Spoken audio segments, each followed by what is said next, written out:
Verwendungsnachweis und Sachbericht. Was ist zu beachten? Ja, im Verwendungsnachweis wird darüber Bericht erstattet, ob die Zuwendung wirtschaftlich und sparsam verwendet wurde und auch ob der Zuwendungszweck natürlich erreicht wurde, und verwendet am besten die Mustervorlagen vom Zuwendungsgeber, da könnt ihr nichts falsch machen. Eigentlich steht am Anfang immer der Zuwendungsbescheid. Das heißt, bei Projektbeginn schaut wirklich intensiv rein, was wird von euch verlangt im Verwendungsnachweis. Auch in den allgemeinen Nebenbestimmungen für Zuwendungen sind zum Beispiel Fristen definiert, die ihr einhalten solltet. Manchmal ist auch ein Zwischenverwendungsnachweis notwendig. Der verbindliche Kosten- und Finanzierungsplan ist Grundlage des Verwendungsnachweises. Welche Bestandteile hat ein Verwendungsnachweis? Wir haben die Belegliste, das ist eine tabellarische Belegübersicht der Ausgaben in zeitlicher Reihenfolge.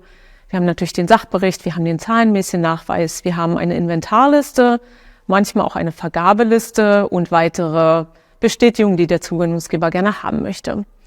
Im zahlenmäßigen Nachweis sind die Einnahmen und Ausgaben in zeitlicher Reihenfolge anhand eurer Kostenposition des Kostenplans aufzuzeigen und auch mit den Planpositionen zu vergleichen.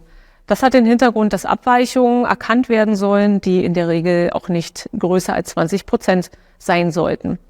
Auch sind die Einnahmen aufzulisten, das heißt, habt ihr weitere Drittmittel, habt ihr Sponsoring, Spenden oder Eigenmittel, die ihr eingeplant hattet, die sind natürlich auch aufzuzeigen.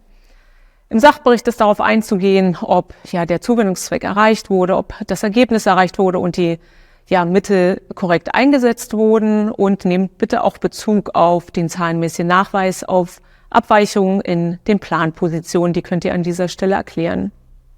Denkt daran, Belegexemplare einzusammeln rechtzeitig. Der Zuwendungsgeber möchte gerne überprüfen, ob ihr ihn richtig dargestellt habt, zum Beispiel in Form von Logonennung, und stellt gegebenenfalls auch rechtefreie Texte und Fotos zur Verfügung für vielleicht die Website oder Druckprodukte des Zuwendungsgebers.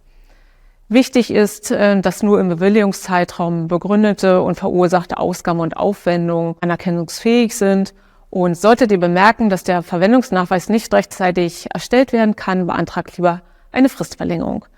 Alles in allem, wenn der Verwendungsnachweis durch den Zuwendungsgeber geprüft wurde, ist euer Projekt abgeschlossen.